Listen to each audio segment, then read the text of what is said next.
already at Café CLIL number 7, Phil, materials number 2/scaffolding. Have you got your cuppa? Yeah, I've got my William Blake Tiger Burning Bright. It's just a bit random. I just got it from the shelf, but Well, well, I've got a cultural icon as well. This is the ancient theatre Plovdiv. So Plovdiv. very Yeah, I hear Plovdiv's a very nice place. Yeah, let's get do your bit for the tourist organisation. But anyway, yeah, yeah.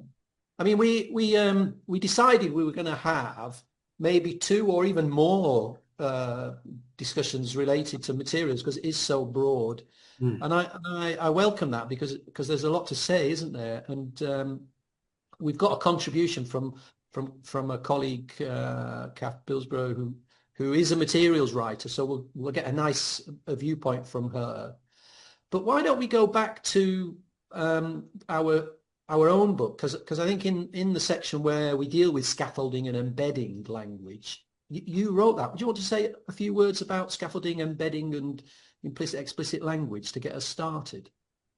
Yeah, I think we can come on to later maybe what Vygotsky meant by the phrase scaffolding and how that's kind of evolved into 2025 and maybe this kind of discussion. And we did say last time that it was a broad term indeed. No? Yeah. But yeah, if you look at CLIL anyway, I've always wanted to interpret scaffolding initially, principally as meaning explicit language support. No? So that means that if you're doing a class and you say, right, get into groups and we're going to speculate about how we moved from being single cell organisms to multi-cell organisms, which we were talking about last Friday. Maybe we could speculate about that. I'm going to give you 5 minutes. Okay, how did we move from that single cell to these multi-cells? Well, if you're going to speculate about it, you might need speculative language. So if you look at the whiteboard, I've already put some speculation language. Possibly it might be, it could be, maybe it was, maybe what happened was, it is possible that. So, that kind of stuff. And I don't think there's anything wrong with that in any sense, and primary teachers do it anyway. Primary teachers in L1 instruction also and teaching also do that. And so that's what I think is principally meant by explicit scaffolding. But there's a second side to it, and we'll come back to this as well, which is more embedding that we talked about in the book. So what I mean there is that the materials themselves will embed the key language, and the kids will be doing the activity, doing the tasks, and using the language that you're trying to make salient, trying to make visible. So they're using it instead of you saying, "Hey, before we do this activity, you need this language." I don't like that. I prefer the kids to use the language as much as possible. And then if you like in CLIL, there's a kind of postpartum analysis of that language. So there you go. So you've got explicit scaffolding and you've got embedding, but they're both for me types of scaffolding. Yeah. I mean, one thing I would say that comes to mind listening to you describe that is I'm a bit manic about providing my children in my school with little prompt cards, whether they're just images or with the junior groups we've got, it might be the written word, and I'll set them the challenge. See if you, okay, we're going to do this task X. See if you can use these phrases, and they play these cards while they're doing task X. And it's so multifaceted, isn't it? That the idea that you can provide some kind of language support to children in many forms. In a way, it's difficult to know how to keep it simple. Yeah, it Now is. It is. that Can brings me you- quite deliberately to Kath, because we have a contribution from wonderful contribution from Kath Bilsborough, who is a very prolific materials writer, and we set her that very question: what do you bear in mind when you're writing your materials, and can you comment on CLIL writing as well? So shall we put Kath in Yeah, here? yeah, let's go for it. Yeah. Well, welcome, Kath. It's great to have you with us in Café CLIL. Thanks very much for inviting me, Keith. It's really nice to chat face to face and Yeah, be a part of this new podcast of yours. I mean, it really is great because everybody's so busy, and yet what Phil and I thought we could try and do for these short 30-minute sessions is just pack it full of stuff that people can then sit and listen and watch if they like. And in your case, because of your vast experience in materials writing, we wanted you to chip in with that theme that we're doing for the second time now. And Phil and I will probably go on and look at scaffolding. But in your case, what about, you have spoken before, I've seen online, about materials writing and keeping it simple.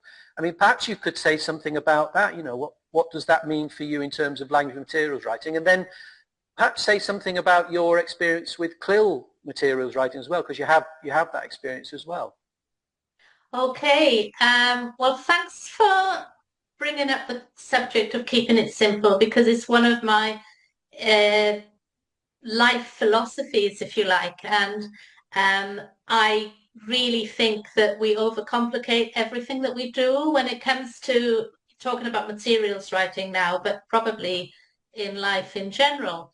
And I'm a huge fan of keeping things simple. And I don't know whether you're familiar, or whether listeners might be familiar with a book by Edward de Bono called Simplicity. And he wrote it in 1993. And when I read it for the first time back in 1993, I was really excited, because I thought that he's written this book for me.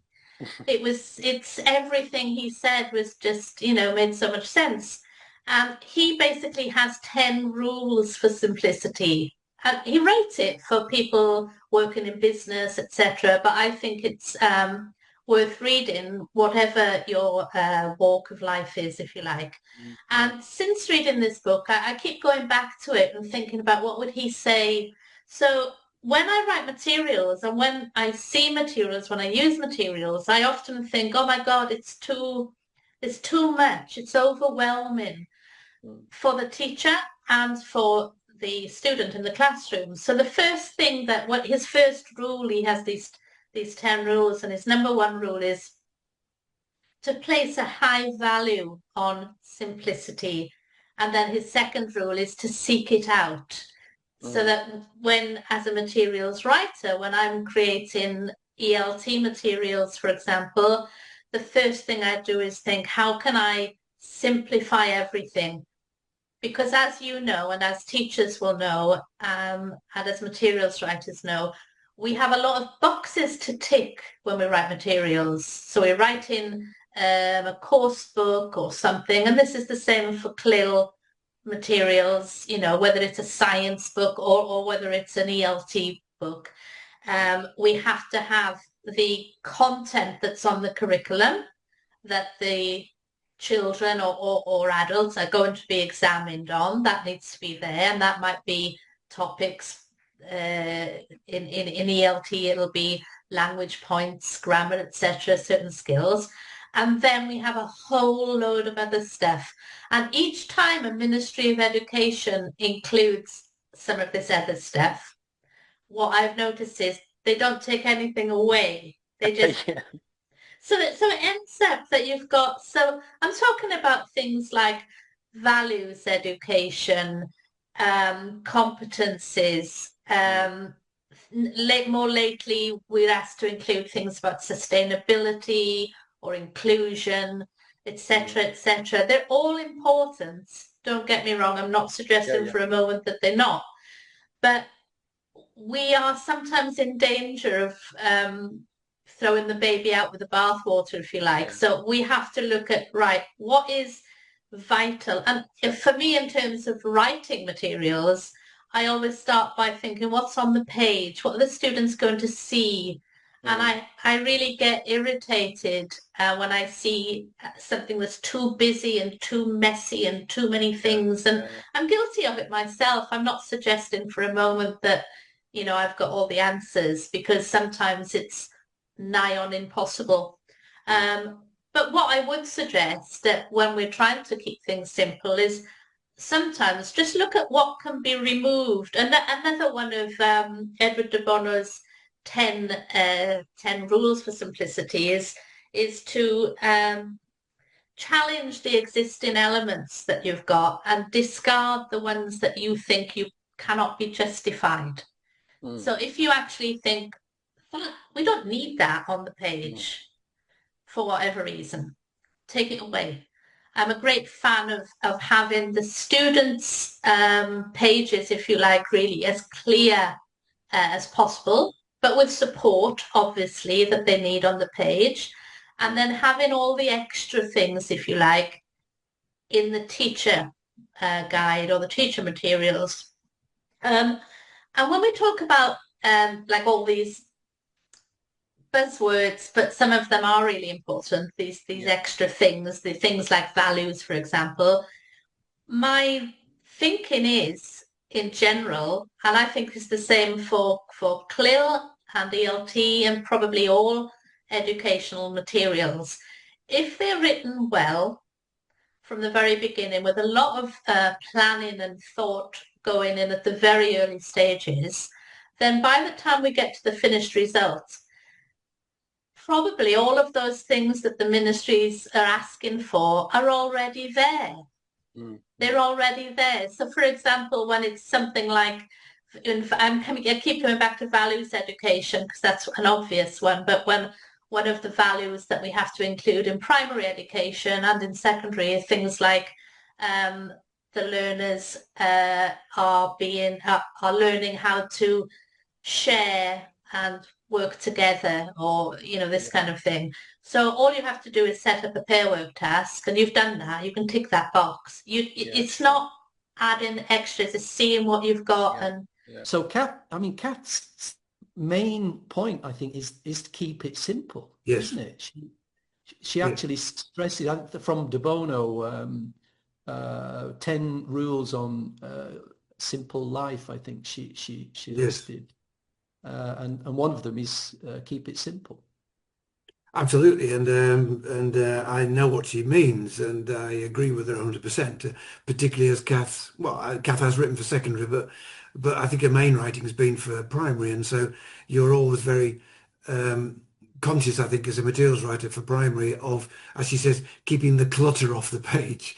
Too much clutter. I think that's also true of secondary. I think it's also true of perhaps any level, but it's particularly true of primary. It's when you've got too much on the page, there's too much clutter, it's difficult for the kids to get around it, particularly. What I like about Kath's idea, this simplicity, is something we've talked about before, and I think that just to take it a step further, what she really means is what I talk about, the text task relationship. So what a kid wants to see is, what have I got to do? That's the big thing a kid wants to know. What am I going to do? What have I got to do? And it's not always that obvious. And what's interesting in a textbook particularly, I thought it would be a nice way of moving on from what Kath says there about simplicity, because she's absolutely right. But what's interesting is when you're writing a textbook, is you're writing to a kind of generic student. If you're writing professionally, you don't know those students, but you have some idea about what level they've got, of course, and perhaps what culture they're embedded in. But what's interesting about it is that it's a three-way dynamic. And what I mean is that in a classroom, you've got three things. Well, you've got a classroom, but you've got three things. You've got a teacher, you've got a student or students, and you've got some kind of materials that we've talked about. It might not be a textbook, it might not be a digital platform, but you've probably got some kind of materials. And so the three-way dynamic amongst those three things is what's important. And the simpler the dynamic, the better, because again, research has shown that kids struggle on the procedural side of things. So that instruction, it's a weird thing for a materials writer. I'm sure Kath would, if she was here now, she would agree. It's a weird thing because you're actually, as a materials writer, you're having a direct relationship with the student. Now, you might see at some point you might write an instruction which says, okay, your teacher's going to get you into groups and tell you about the process of World Café.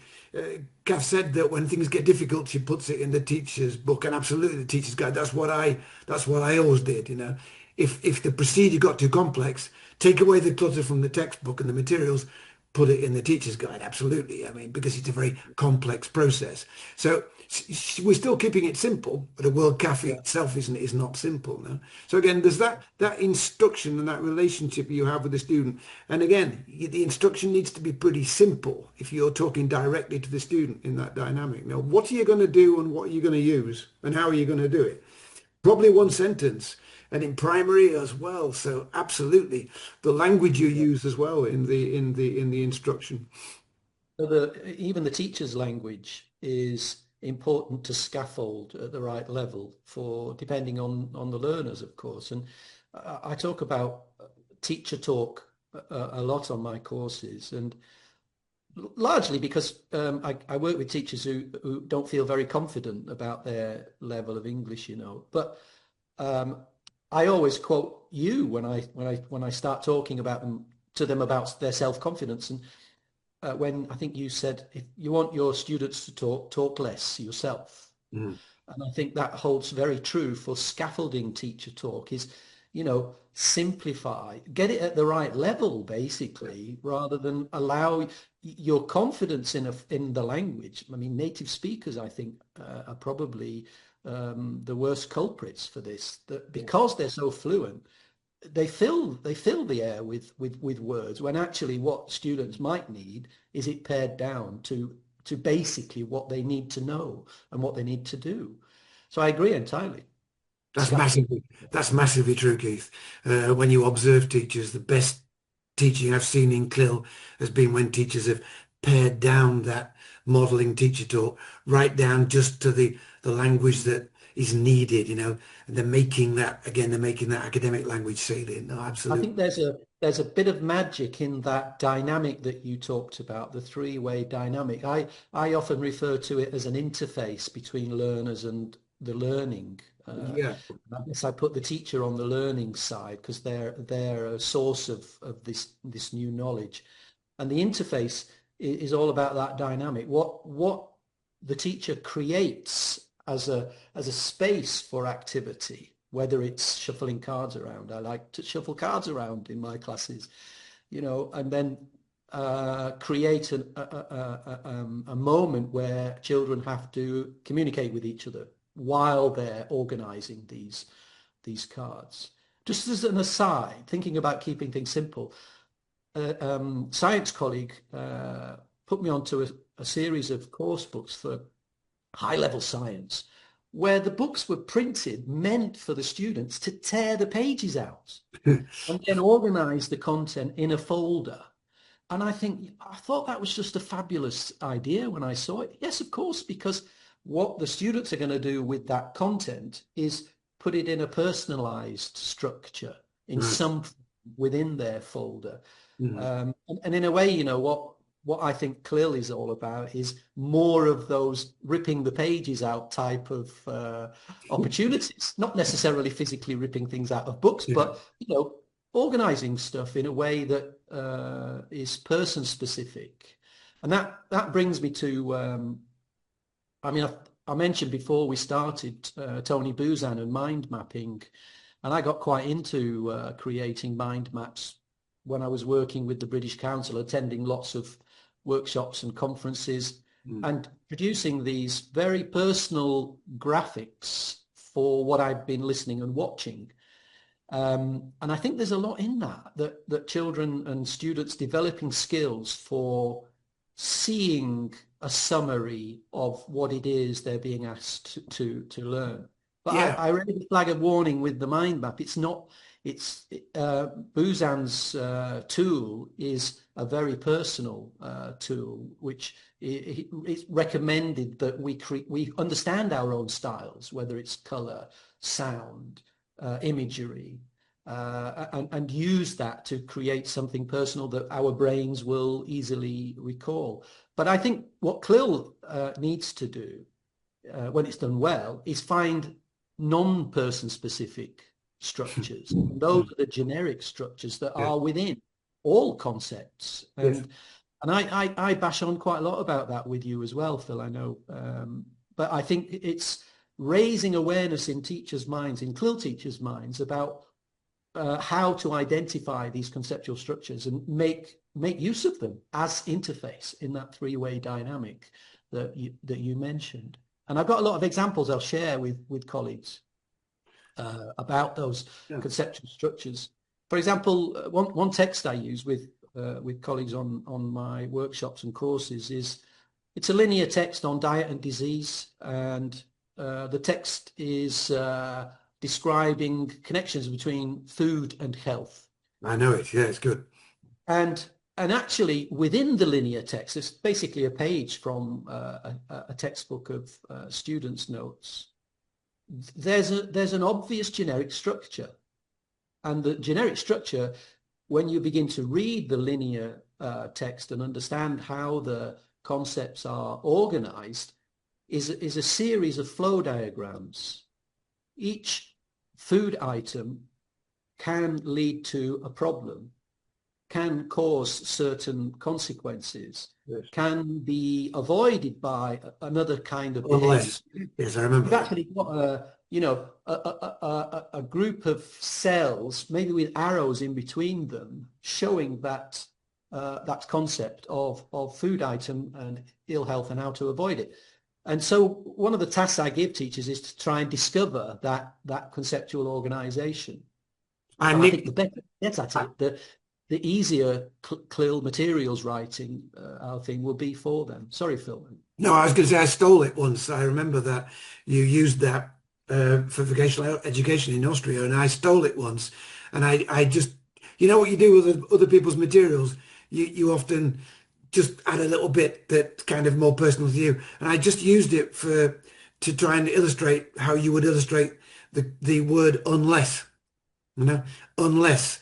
It took me a while in Spanish to learn a menos que. I've forgotten it in Basque already, but once you've got it, once you've got that in Spanish, you're moving on because you've got that discourse marker, you've got that conjunction that helps you to put together two clauses in a foreign language. And I always remember that, and I thought that's a really good example of unless, because you were saying that this causes, this causes, this causes, this causes. But if you do these things, then it won't be quite so serious. And of course, the word unless just comes in perfectly. I'm sure you did that as well, but that's the point. I think that once you identify here we've got flow diagrams which are connected like a tree to a heading, but in a tabular form. It's not a table really. It's just convenient to put the flow diagrams above each other. But then we can actually look at how we embed language explicitly, and those phrases can be put at the bottom of an empty box, which students are filling with descriptor cards. And then when they feed back at a prompt from the teacher, tell me about blood pressure, high blood pressure, and the student have a look at the line, and then they would read it back using perhaps some of the verb phrases that have been embedded at the bottom of the table. Well, going back to what Kath said, she only had 5 minutes, and we can obviously elaborate more on it. But going back to Kath's point of simplicity, again, for me, graphic organizers, and there are lots of them, graphic organizers are another good way of avoiding clutter, as she says, taking away things. And of course, all graphic organizers work perfectly as stimuli, as a way of generating language. It can be a way of generating spoken language or written language, or first of all, spoken language. Let's look at this graph. Let's talk about this graph. Get into groups, talk about this graph, but then later on, the teacher or the materials writer, as a mediator, will then start twisting that language and making it more academic.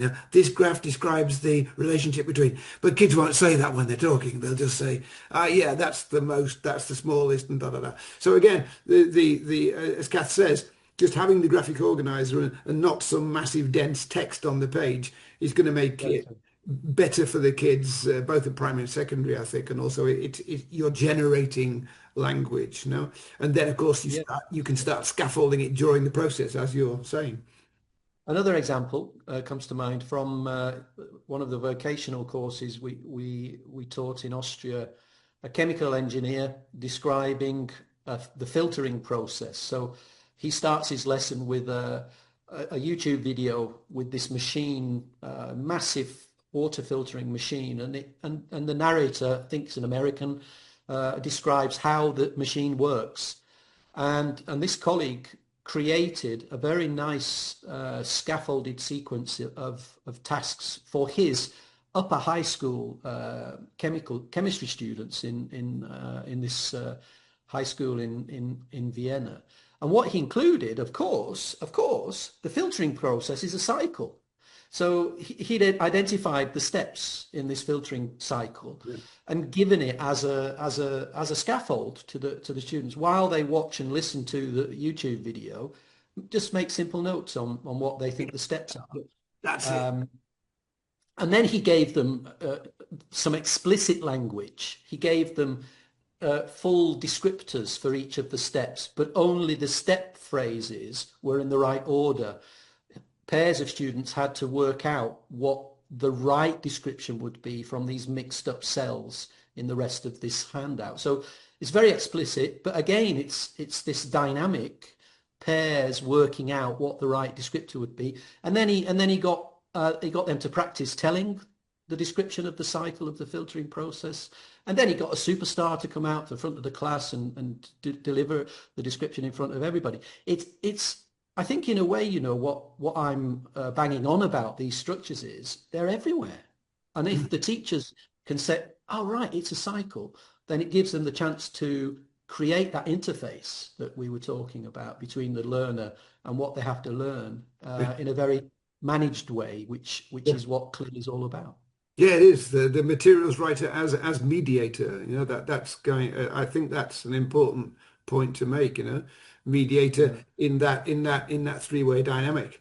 You can't, you know, there's going to be a classroom. You don't know what the classroom is like. Then the teacher, of course, the teacher themselves mediate as well because their environment will mean that they might adapt it in a certain way. But yeah, no, absolutely, it's a good example. I was. Let me just before I forget, I've got it ready. For people watching this, for me, the best book written about scaffolding is this one. Well, you can't see it. Pauline is put his scaffolding language, scaffolding learning. That was unplanned. That was absolutely unplanned. Isn't that amazing? Pauline Gibbons, yeah. I mean, for me, it's the best book written about it. The clarity of the way that she does it, and she's not really I know what she's really talking. She isn't talking about CLIL specifically, but she does say, of course, that you know it's a cross-curricular phenomenon, and that you know that what we're talking about really is literacy in subject disciplines we've been talking about, and that is not sorry, language teaching is not exempt from that. Language teaching has to be part of that process. It has to be part of that as well. You know, if you're doing soft CLIL anyway, you're importing more content, so you would be looking to do that. And a language teacher can. I think a language teacher would say, well, language scaffolding, I do that all the time. But if you say, right, if you bring in more content, what you're actually going to be doing is, as you say, you're going to be trying to break down the concepts. In a sense, it's conceptual scaffolding now in a funny way. I think there are two spin-offs from this discussion already. Language. We haven't talked about language and layers of language. No. Curriculum language, academic language, general academic language. You know, that is one spin-off that we might come back to. And then the other thing I think is kind of whole curriculum awareness of how language works, and that makes me think of, again, we mentioned these studies and these institutions, WIDA and the cognitive discourse functions work that Dalton Puffer and team are doing. Yeah. So I think, you know, we could do several discussions on language, I think, that would offer a lot of very useful ideas and information to our viewers and listeners. Well, if we've got time, I've got the 4 sentences written behind me, and there's that wonderful example by Pauline Gibbons where she puts 4 sentences. The lesson, just to contextualize it, the lesson was about magnetism, magnetic attraction. And she's got 4 sentences. Let me just read them, and it is brilliant because it summarizes what we're saying. Now, the first sentence is taken from the lessons. First sentence is, "Look, it's making them move. Those don't stick. look, it's making them move, those don't stick. All right. So that was the teacher talking about the experiment they were doing. The second sentence is, we found out the pins stuck on the magnet. We found out the pins stuck on the magnet. So immediately, now we haven't got, it's making them move, those didn't stick. It's becoming more specific and more concrete in its nouns. No, we're Yeah, not using yeah, proforms. No, we found out the pins stuck on the magnet. Third one, our experiment showed the magnets attract some metals. yeah, Yeah, look at the register has gone up now. It's become much more. yeah, It's like a report, a conclusion from an experiment. Now, our experiment yeah, showed that magnets attract some metals. And the last one is magnetic attraction occurs only between ferrous metals, which is a general okay, principle. Now, magnetic attraction. So from 1 to 4, the first one says, look, it's making them move. Those don't stick. Kind of deictic demonstrative language yeah, happening spontaneously during the experiment. But the fourth one yeah, says magnetic attraction occurs only between ferrous metals. Wonderful okay, stuff. So what Pauline Gibbons quite rightly says is that the journey from 1 to 4 is a developmental journey, not only in language but also in cognition, because in the end, you as an academic, let's say, even in the upper part of primary school, you need to come out with those horrible kind of noun phrases like, magnetic attraction occurs only between ferrous metals and all that nominative stuff that you have yeah. to somehow put in Well, exam. I think let's put it at the back of our mind for the moment, because I think we can get our hands on and teeth into language in a very productive way. Okay.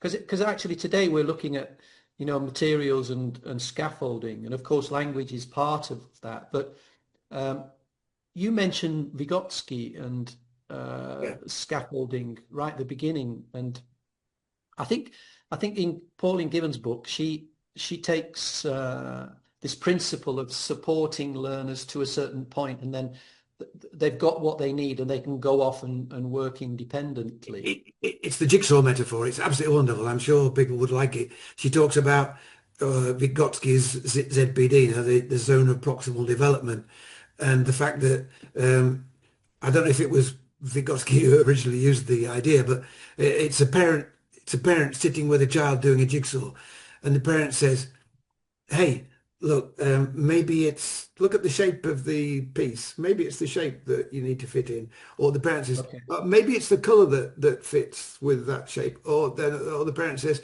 well, maybe it's the picture in the jigsaw that fits with that picture. And so that's the first time maybe the child's done the jigsaw, and so we've got to get, or Gibbon's idea is that you're enabling the child to finish that particular jigsaw. But then Yeah. when the child starts to develop, what you're trying to do is what you've given the child there have been strategies to think about how to do jigsaws in general. So the child Yeah. becomes more autonomous by taking those strategies that the parent quite casually mentions. Look at the color, look at the shape, look at the so it's a lovely metaphor. So the jigsaw metaphor shows very clearly how what Vygotsky meant by support, gradually taking Yeah. away the scaffolds and then becoming more Yeah. autonomous, no, by strategies as well. So strategies as well are part of scaffolding. With our children, with our youngest group, with our toddlers, I see this in how my teachers work with these children. They have collective. There's lots of rhyming and repetition, singing, but once a melody and words are taken in, then the magic happens, because what my teachers tend to do is use the same melody and get the children to repeat other things, come up with other things that follow the same rhythm. Right. Do you know a song "Down by the Bay," for example, where the watermelons grow I back don't know that to one. Sounds good. No. where they don't go? Or if I do, my mama will say, "Have you ever seen a moose kissing a goose down by the bay?" And so that's one song, but we reuse that melody in order to recap the Gruffalo story, because we have a big poster. There's a bay and a forest, and in the forest there's the Gruffalo cave down by the bay where the Gruffalo roam. And in the Yeah. story, you get different animals doing different things. Uh, a mouse building a house, for example. So we, Yeah. you know, and I think all of that is exactly what we're talking about. Those opportunities for children to, even though they're not reading and writing, they're still getting those that interface between the what needs to be what the interface of the children and what they need to learn, and it's created using these magical interfaces that I'm lucky to have these teachers who come up with these things. Yeah. Well, again, also, yeah, you just mentioned the Gruffalo there spontaneously, but you know we all know about the Gruffalo. But again, why was it so successful? Well, again, because it's what the Catalan guy Artigal called, you know, routines. So the you get that the the the the adventure, as it were, the narrative of the Gruffalo turns Yeah, into a kind of language routine where there's little bits being added. Obviously, there's a bit of drama in there, you know. But yeah, he talks about that in terms of a classroom as well. That you set up routines in a classroom that the kids come to expect. You know? I mean, the obvious, yeah, most obvious routine is teacher walks in the morning and says, "Good morning, get out your books." Okay, that's the obvious part. But that's what that only yeah, belongs to the context of education. Huh? So kids yeah, become used to certain routines that themselves, in a very probably in the broadest of senses, Keith, are also scaffolds. No, yeah. they're things that kids hang on to as part of classroom routines. No? And the Gruffalo, again, the Gruffalo in a narrative sense exploits that brilliantly. So, and also I would say that my manager Deanna is very good at identifying these conceptual structures that I've been talking about. For example, with the Gruffalo and Down by the Bay, it's a big poster which we turn into a craft activity where the children, they probably don't even realize they're still singing while they're doing this, Mm, but they're matching up the mouse and the house and sticking it on right. their root of the story on the map that they've got on A4 size paper. Mm. That's the conceptual structure that they're working with. It's a narrative in a story, but we do it with many other things as And again, well. your phrase, you're taking it off the page. No, again, to go a bit further than Kath. Well, Kath has to put it on the page because she's a professional materials writer, but I'm sure that she also does things where she encourages the teacher to get off the page, and particularly in primary, because there's not a lot on the page. So logically speaking, there must be some stuff that's getting it off the page. I like that phrase that you use. Yeah. I mean, that's another thing. Again, I'm going to sort of tag that for later. Even as specific as that, activities for getting learning off the page and into mouths. Hmm. You know, I think colleagues would love to see some examples of things like that. And I think we've got some very nice follow-up ideas. Even this topic, we've only really, with materials one and materials two, started this conversation, Phil. I think there's a lot more to say about materials.